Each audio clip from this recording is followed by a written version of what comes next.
Olá, leitores e espectadores, sejam bem-vindos para o nosso primeiro podcast do Pode Ler. Eu sou Priscila. Eu sou Rebeca. E estamos aqui com o professor de administração da Escola Poeta Sinop Pinheiro, Glenn Yassi. Seja bem-vindo. Obrigado. E iremos fazer algumas perguntas a ele, conversar e bater um papo sobre os livros dele. Para começar, conte-nos um pouco como você começou no mundo dos livros. O que te inspirou a escrever? No mundo dos livros. Eu sempre gostei, eu acho que isso é uma coisa que vem da infância, porque na educação infantil eu sempre gostei, os momentos que eu mais gostava, as lembranças mais marcantes que eu tenho da minha alfabetização, primeiro ano, era aquele momento que a professora chamava os aluninhos para a rodinha para contar história. Então isso era uma atividade que eu gostava demais, que eu ficava fascinado, eu viajava mesmo na historinha que ela contava, e quando tinha gravura então, né, a gente visualiza, tenta transformar aquilo em real, e um dia eu percebi que eu poderia criar minhas próprias histórias. Também na escola, nas aulas de redação, que a professora orientava a gente quando era aquele tipo de redação que era narrativa, né? Ela dava um tema, uma dificuldade lá, e depois pedia pra gente ler. E aí quando eu lia as minhas redações, a turma gostava muito. Aí isso, né, foi um estalo para eu perceber, nossa, eu consigo escrever coisas legais. Mas saber escrever coisas legais eu diria que seria apenas uma vertente da escrita. Outra coisa é você ter dom para como contar, né? Porque você pode narrar fatos, ou você pode despertar curiosidade no leitor sobre aquilo que você está narrando. Por exemplo, quando tu pega um livro de história geral, aí tu vai ver lá sobre as invasões napoleônicas. Você vai ver fatos e ok. E às vezes fica Legal, entediante. tá bom. Quando é que termina mesmo? E vai dar em quê? Outra coisa é quando você está lendo uma obra, ela te instiga, ela te traz um mistério. Essa outra vertente da escrita, isso eu digo para todo mundo, já te falei várias vezes em entrevista de rádio, por aí, outros lugares, que isso eu herdei da minha avó. A minha avó, ela é analfabeta, sabe? Ela não sabe escrever, não sabe ler, mas a minha avó, ela tem uma propriedade sobre a linguagem que eu acho impressionante. Ela fala assim, eu chego lá, oi vó, tudo bom? Aí ela, Glenn, eu fui na feira. Você pensa que vai contar uma coisa trivial, foi na feira, comprou melão, abacaxi, não, ela foi na feira, qualquer coisa que ela vai dizer, aí ela vai contando, e a gente vai, sim, onde é que isso vai dar? Quando é no fim, que ela termina a narrativa, eu fico assim, meu Deus do céu, nunca pensei que era sobre isso que ela ia falar. Entendeu? Então assim, ela instiga você, mas ela não te entrega, ela não dá spoiler. Entende? Ela sabe criar um suspense. E esse suspense eu acho que eu herdei da minha avó. Na hora, principalmente porque é o tema que eu mais escrevo, é o suspense. E terror também, né? Não é só isso que eu escrevo, mas assim, do que eu escrevi até hoje, o que eu tenho mais produção é nesse tema.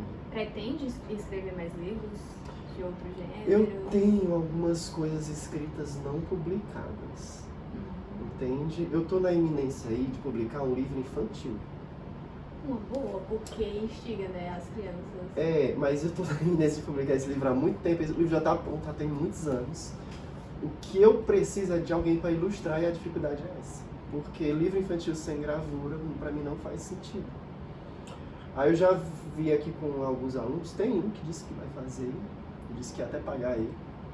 Mas até uma hora dessa ele me apresentou as artes, não. Se apareça, né? Se apresente para ele publicar logo. É um livro infantil sobre uma criança, um menino, que queria muito ter um celular.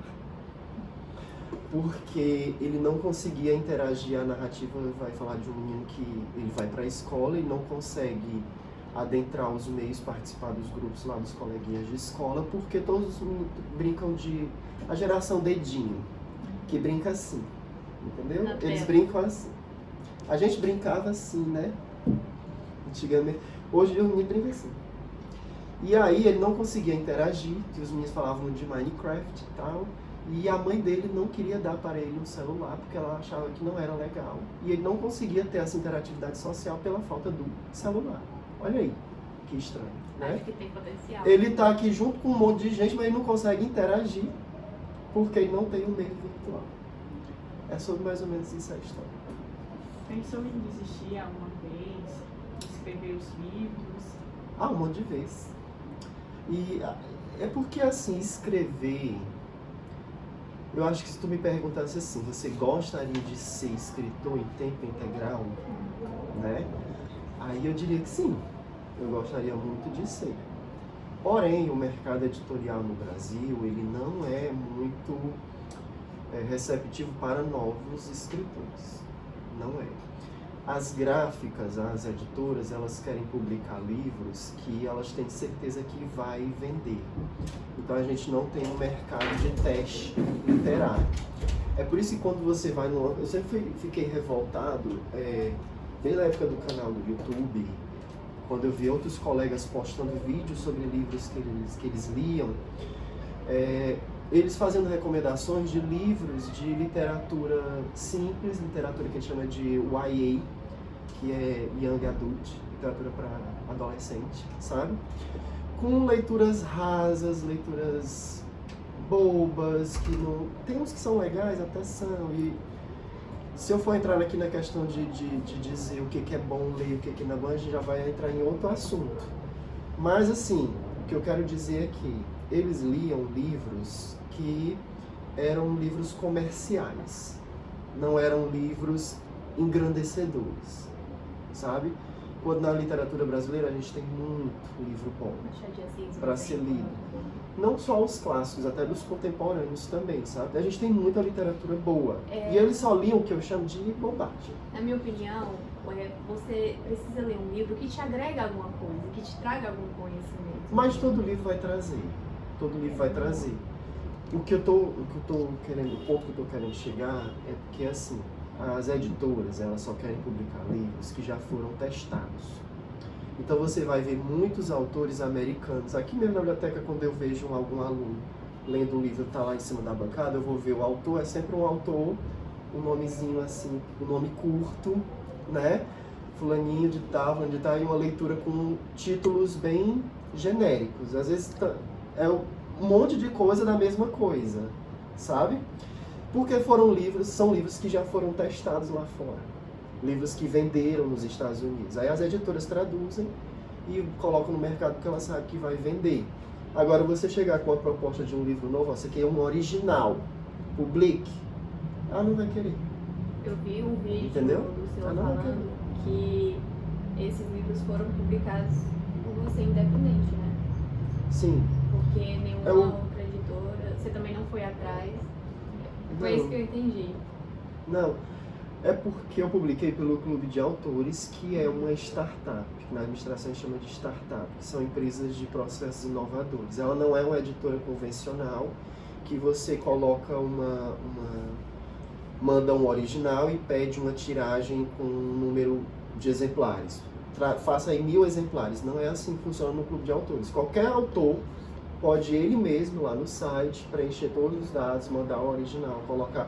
E o próprio sistema gera um livro, e se você quiser comprar um livro, a editora vai imprimir um livro e te mandar.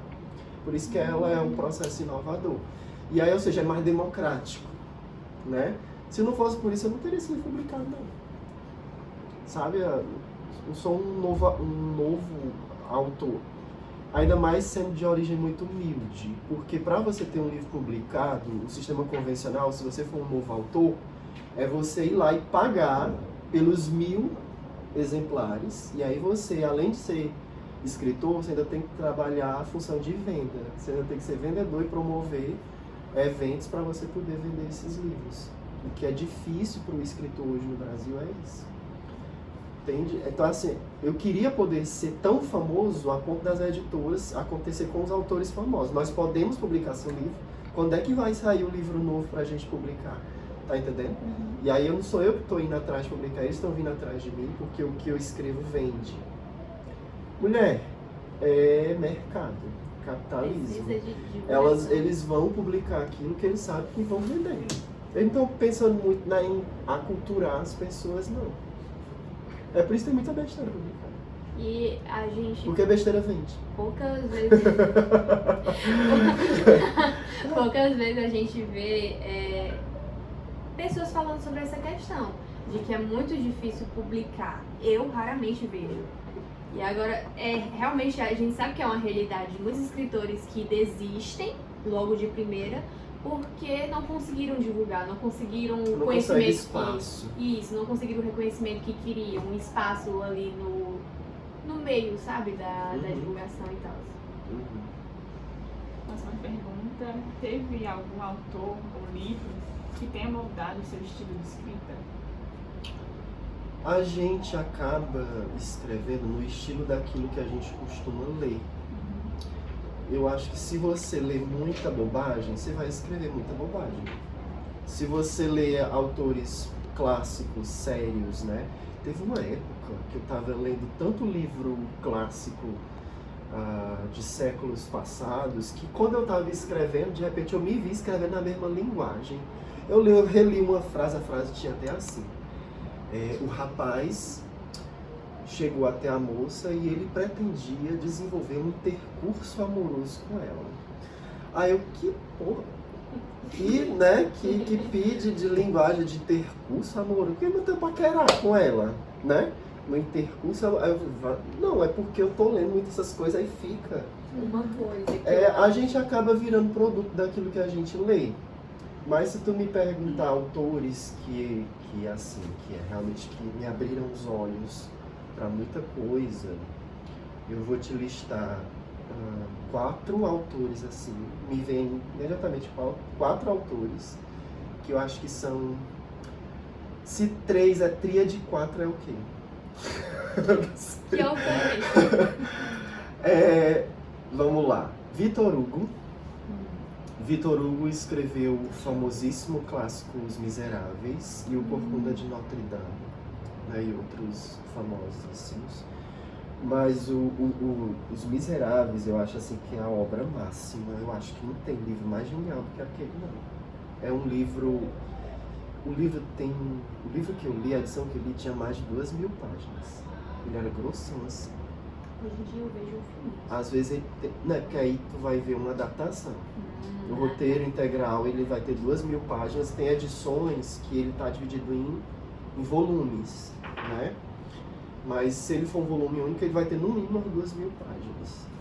E eu li ele assim, levei uns 3 meses para ler.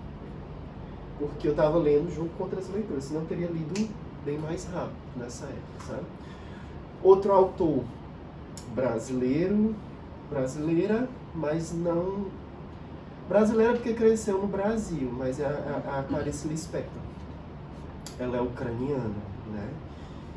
E a Clarice, a gente poderia fazer um podcast só pra falar dela. Porque a Clarice, ela não escreve narrando fatos, ela escreve narrando sensações. Então, às vezes, ela escolhe algumas palavras, você lê, tem pessoas que vão ler e não vão entender nada. E tem outras pessoas que vão ler e vão entender muita coisa. Sabe? A Clarice eu já ouvi um termo que diz que a Clarice é ou você ama ou você odeia. Sabe? E eu amo. Nossa, a Clarice é um negócio fantástico. Eu acho que por ser um tipo de linguagem mais difícil. Eu ouvi muita gente falando. Não é a linguagem difícil. Não é. Sabe o que é? Não, mas não é. Não é a linguagem que é difícil. É porque a Clarice, você não pode ler a Clarice tentando entender a história que ela está contando. Que aí você não vai entender. Você tem que ler a Clarice tentando entender o que ela está sentindo. Se você ler por esse viés, você vai entender muita coisa. Tem um conto dela, não me esqueci o nome do conto agora. É um conto assim que só são 2 páginas. Em que ela relata uma carta que ela tinha um namorado, que trocava essa carta com o namorado. E, deixa eu lembrar aqui, esse namorado vai embora e depois ela recebe uma carta de uma outra pessoa falando que esse namorado não vai mais responder ela. Aí, quando você lê os fatos, você só entende isso, mas se você lê nas entrelinhas, você vai entender que o rapaz se matou. Por isso ele não vai mais responder ela. Só que ela, em nenhum momento ela fala isso. Ela não fala, ele se matou, mas isso está nas entrelinhas. Que o leitor consegue entender se observar bem. Se você observar bem. É por isso que eu acho ela incrível. Outro autor brasileiro, acho que é um dos meus autores favoritos, o Jorge Amado, né? Baiano. O Jorge Amado tem as 4 heroínas clássicas, a Tieta, a Gabriela, a Dona Flor e a Teresa Batista, né? E vários outros. Eu acho que eu tenho muita influência do Jorge Amado, porque o Jorge Amado retrata o nordestino, só que assim, na década de 50, na década de 60, né? E todas as mazelas sociais ele coloca ali com a naturalidade absurda. Eu acho que não tem outra palavra, é naturalismo mesmo que ele coloca ali. Que ele te traz a realidade nua e crua, nada romantizada, de coisas que acontecem na surdina, mas que sabe que acontece. Que se outro autor fosse narrar, ele ia tentar romantizar ou tentar diminuir certa frieza. Na Teresa Batista Cansada de Guerra, tem um trecho que eu reli várias vezes, que foi a perda da virgindade da própria Teresa. Foi um estupro. E assim, muito violento. Mas não violento só da parte do estuprador, da parte dela também. Sabe, é uma briga violenta, de sangue, de machucado, E assim aconteceu a perda da virgindade dela. Sabe, e ele coloca lá Todos os detalhes. todos os detalhes. Você tá vendo a coisa, como se estivesse ali, escondido no escuro, observando. Entende? E um outro autor, falei quantos? 4. Falei, Ele falou, falou 3 agora, aí faltou falei 3, Clarice, Vitor Hugo. E outro autor que é americano, mas que ele escreve bobagem, pra muita gente é bobagem, mas eu gostei muito da forma como ele narra e eu aprendi muito nessa forma de escrita, que é o Dan Brown. Do Código da Vinci, do Anjos e Demônios, Fortaleza Digital, demônios. né? Tem muita gente que não gosta. Eu gosto muito porque você aprende muito sobre arte, né? Por isso que é muito bom. Eu tenho as versões do livro dele comum e a versão ilustrada, que é de colecionador mesmo. Porque fala muito sobre arte, é um tipo de livro que eu aprendo. Eu gosto de livro que eu aprendo coisas. Então, assim, esses 4 autores aí são meu pilar, sabe? De influência. E minha avó, né? Minha avó que não escreve, mas que conta. Assim, e pra esse hino, quais foram as suas inspirações? Pra esses, na verdade, que é uma trilogia, né? Uhum. Quando eu comecei a escrever, eu não tinha pretensão de ser uma trilogia, né? Eu só tinha a intenção de envolver as histórias, né? Que aí é a virada que acontece no sétimo conto, que tu percebe que todas as histórias estão envolvidas em uma história só, né? Aí eu percebi que tinha muita margem para sequência. E acabou virando 3 livros, né? A inspiração vem das histórias que eu ouvia na minha cidade. Eu nasci em Sobral, mas eu cresci numa cidadezinha ali do lado, 24 quilômetros de distância só, chamada Groaíras. E é uma cidade muito antiga, é uma cidade que foi fundada por descendentes judeus, fugidos da Santa Inquisição. Eu sou descendente judeu. E é uma galera que o tempo todo se escondeu, né? E por ter essa questão do mistério, é uma cidade que tem muitas histórias sobrenaturais, sabe? Tem coisas que foi de repercussão nacional, inclusive. Saiu no programa do Ratinho, que já saiu no Jornal Nacional, sabe? Um exemplo. Um treco que caiu do céu e o povo não sabe se é um meteoro, se é parte de uma nave espacial, se o que é. Já teve isso, por exemplo. Entende? Um homem que foi atacado pelo chupa-cabra que apareceu no programa do Ratinho, sabe? São coisas assim, a história da... Sabe, pronto, as coisas que o Jorge Amado conta, na Tieta, por exemplo, tem a mulher de branco, né? que é uma mulher que saía na rua que atacava os homens, esse tipo Já de vi também. coisa, que saia na calada da noite, tarde da noite, coisas assim aconteciam na minha cidade. Sabe? Os amortalhados. Que era o povo que vestia mortalhas e saiu de madrugada para ir fazer alguma coisa. As pessoas contam que geralmente eram pessoas querendo trair o marido, a esposa, e saía de branco e ia até a casa da amante para se encontrar. E aí quem via, testemunhava, ficava assombrado, sabe? Mas era uma forma de se esconder.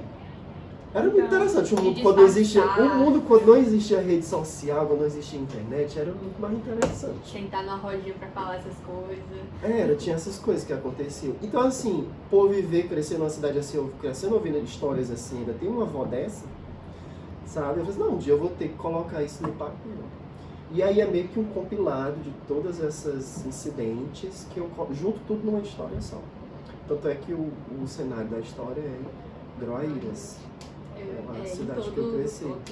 E Riacho, porque o nome antigo da cidade era Riacho dos Guimarães, né? Era Riacho dos Guimarães o nome da cidade, que depois mudou para Groaíras, que é o nome tupi-guarani. Qual foi o seu maior desafio ao escrever Sete Pesadelos no Riacho? O primeiro foi fácil, porque assim, criatividade, você ter a escrita criativa é uma coisa que eu não tenho dificuldade. Escrever uma história sobre qualquer coisa vai fluir fácil. O difícil foi fechar. Porque são 7 histórias. E aí cada uma vai se desmembrando e vai agregando elementos e tal, para você fechar todos os fios, todos os pontos soltos e juntar numa coisa coesa. O trabalho que eu tive no terceiro livro foi grande, sabe? Foi muito mais esforço intelectual do que um esforço criativo. Quanto tempo? Os 3. Escreveu os 3. Os 3, vamos lá. O primeiro livro, acho que foi publicado em 2009. 2009? Acho que foi 2009 o primeiro livro. E o último foi 2016, então foi um intervalo de 7 anos. Até isso foi 7. Foi no intervalo de 7 anos aí. A referência. No intervalo de 7 anos eu escrevi os 3 livros. E qual é desses daqui, desse livro aqui, do primeiro livro, qual foi o que você achou mais difícil assim de escrever? Mais difícil? Eu não achei nenhum difícil. Nenhum? E o seu preferido, então? O meu preferido, eu gosto muito. Eu acho que eu gostaria de destacar o que eu conto dos ciganos. Do segundo livro. No segundo livro ele vai continuar a história lá da Andrea Mendes, né? Achei muito interessante. E aí... E o finalzinho, a nota do autor, se você for, como é o nome lá do lugar? Groaíras? O Salgado dos Mendes. Isso, não procure por Andréia. Por Inês. Inês, lá. Não procure por Inês, que é a cartomante. Isso, que no caso seria a avó da Andréia. Isso, exatamente. Então, no segundo livro eu tive que contar o que aconteceu bem antes. Então eu tive que contar da chegada dos ciganos, a origem dessa magia aí, né, desses magos. E que são esses ciganos que chegam em Groaíras e eles são confrontados pelo preconceito das pessoas que sofriam preconceito. Então eles são ciganos e sofrem o preconceito dos judeus. Entende? E aí acontece um negócio bem maléfico, um negócio bem ruim, sabe? E fica essa energia ruim, que vira como se fosse uma maldição, entendeu? Então esse foi mais difícil porque eu tive que estudar.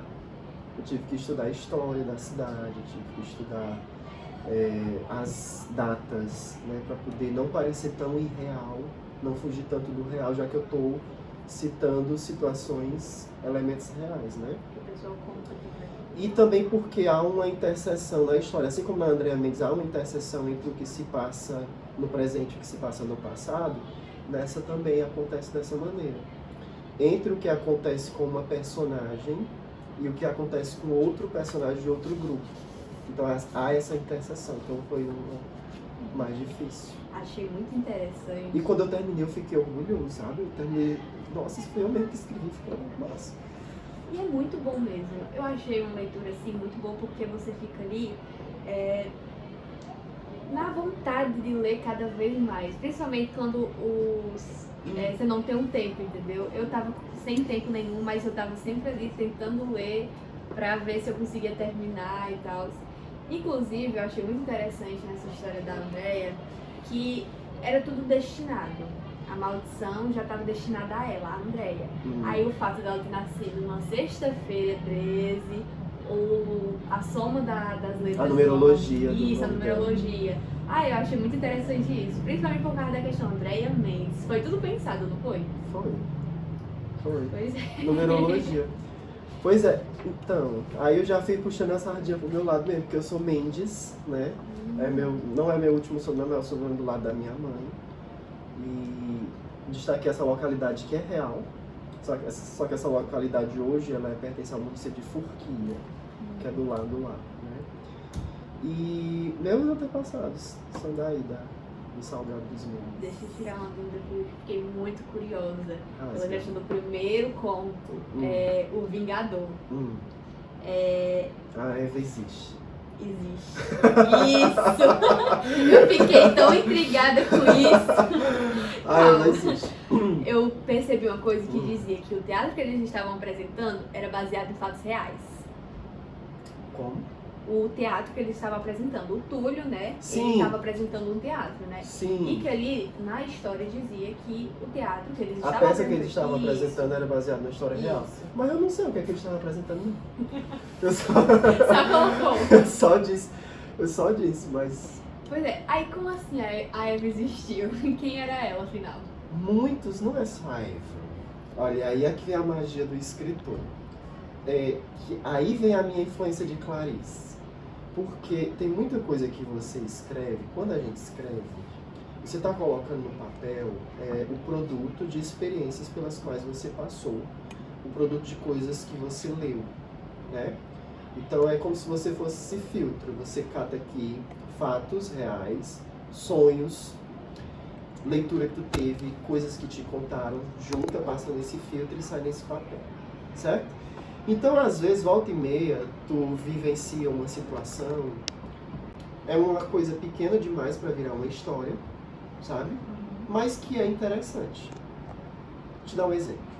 Tu foi bem ali, tu comprou um picolé, e aí quando tu abriu o picolé, tu viu dentro do sorvete uma barata congelada no picolé. Isso não rende uma história. Porém, tu tá escrevendo a história de um personagem e tal, e pode ser que em algum momento tu relate isso que tu viveu dentro dessa história. Entende? Então assim, então muitos personagens que estão nesse livro são inspirados em pessoas reais que eu conheci. Eva era uma colega de escola. Mas no caso ela não existia e não aconteceu tudo essas coisas. Na verdade o nome dela é outro, é um nome parecido. Eu não vou dizer aqui para não expor pessoas, vai que isso aqui ganha repercussão. Se Deus quiser, vai.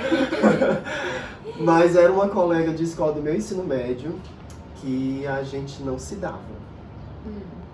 E pra mim ela era uma bruxa. Eu vou aderir. Pra mim ela era uma bruxa, aí anos mais tarde ela virou personagem do meu livro, eu disse tudo que ela era.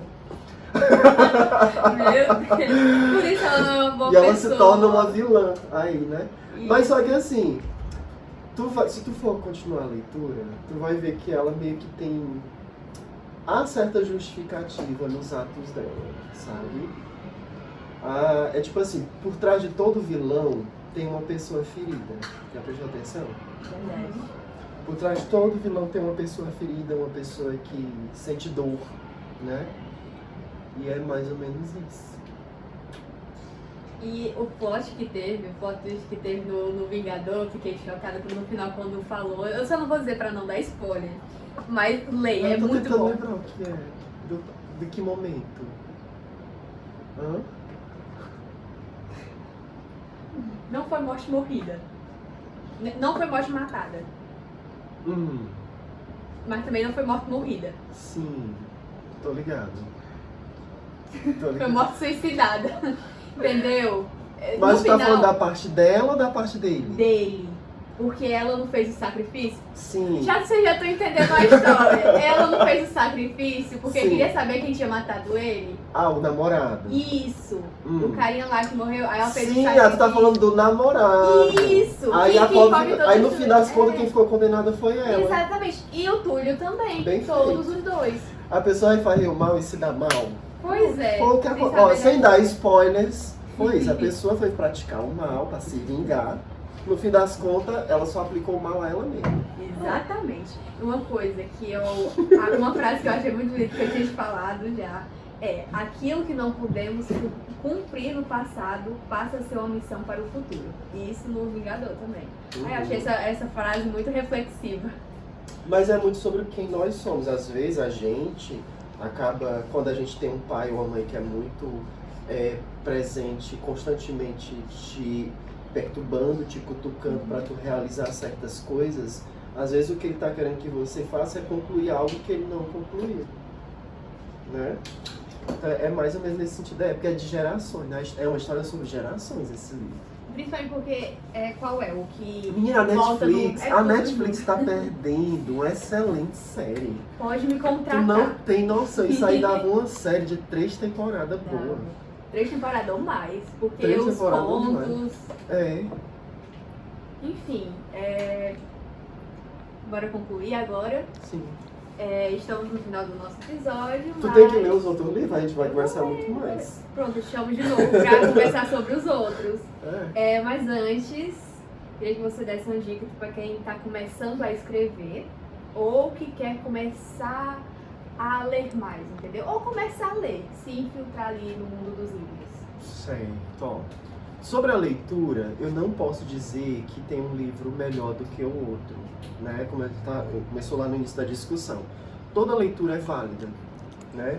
Sempre que você se pega lendo, se desdobrando sobre escritas, você vai absorver algo que vai contribuir para a tua formação do teu futuro de alguma forma. Tu vai usar isso em algum momento, isso vai vir. Nem serve para conversar, né? Então, toda leitura é válida. Leia de tudo. Bula de remédio, manual de instrução, sabe? Embalagem de shampoo, sabe? E assim, livros sérios, livros instrutivos, livros bobos, porque a gente não pode ser 100% do tempo inteligente. Eu acho um saco se a pessoa que é intelectual, a pessoa que é intelectual, que diz que você não pode ler besteira, ela é um pseudo-intelectual. Ela é uma pessoa pedante, entende? Então a pessoa que é intelectual mesmo, ela lê de tudo e ela acha, ela consegue enxergar o seu valor em tudo, entende? Então leia aqui, ó, tem um universo de coisas, de possibilidades de leitura. Tem leituras sérias, leituras muito boas, engrandecedoras. E tem outras que vão servir como um bom entretenimento, que é muito... Cara, qual é o problema nisso? É bom também. E aqui tem várias... Então, assim, sobre leitura, cara, lê aí. Pega qualquer um, escolhe um assunto que te interessa e começa a ler. E uma leitura, às vezes, é a porta de entrada para várias outras leituras, sabe? E sobre a escrita, cara, é complicado falar sobre isso, porque escrever, se eu disser... ao mesmo tempo que eu tenho que defender que todo mundo pode escrever, né? Que é interessante todo mundo escrever, que é legal escrever, que de fato todo mundo tem que escrever. Mas ao mesmo tempo eu tenho que reconhecer que algumas pessoas escrevem melhor que outras, né? E às vezes o que torna uma pessoa um bom escritor, dizem que existe a prática do exercício, né? Escrever tantas palavras por dia. O Stephen King diz que ele não vai dormir sem escrever pelo menos 1000 palavras por dia. É por isso que ele já nisso aí já escreveu mais de 80 livros, né? Tem que escrever pelo menos 1000 palavras por dia. Só que você vai ver que tem alguns livros dele que ele enrola pra caramba. Aí eu percebi que esse aqui foi um dia que ele ficou ali, ó, no automático escrevendo 1000 palavras, né? E tem um escritor que com pouco diz muito. E que a obra se torna grandiosa, sabe? Tipo um Ariano Suassuna da vida. Se você ler a peça do Alto da Compadecida, é fininho. Menino, mas é uma história grande, sabe? E é maravilhoso aquele livro. Então, vamos combinar assim, escreva. Então eu falo que você, né, deve ler, escreve aí. Pode ser uma receita de um bolo. Só escreva. Só Escreva. escreva. Publique, né? Mas escreva legal. E cuidado com as regras gramaticais, por favor, porque aí tem coisa que eu não perdoo, não. Uma vez eu fui encontrar com uma pessoa, aí eu tava muito ansioso para encontrar com essa pessoa, né? Aí a pessoa colocou assim, botou no WhatsApp: mas pra que essa pressa? Aí colocou pressa com C cedilha. Perdeu o interesse. Aí eu não fui mais. Eu sou assim. Eu sou muito assim. Aí eu isso é broxante, cara. Eu sou muito assim, cara. Pois Ai. é. Então assim, escreve aí, vai ter que praticar mais, né? Enfim, Pois é. é isso aí. Pronto, Glenn, foi um prazer conversar com você. Muito Todo meu. obrigada por aceitar o convite e compartilhar suas experiências conosco. E Eu que para, agradeço. e para os nossos espectadores, não se esqueça de nos seguir e deixar suas ideias. Até a próxima!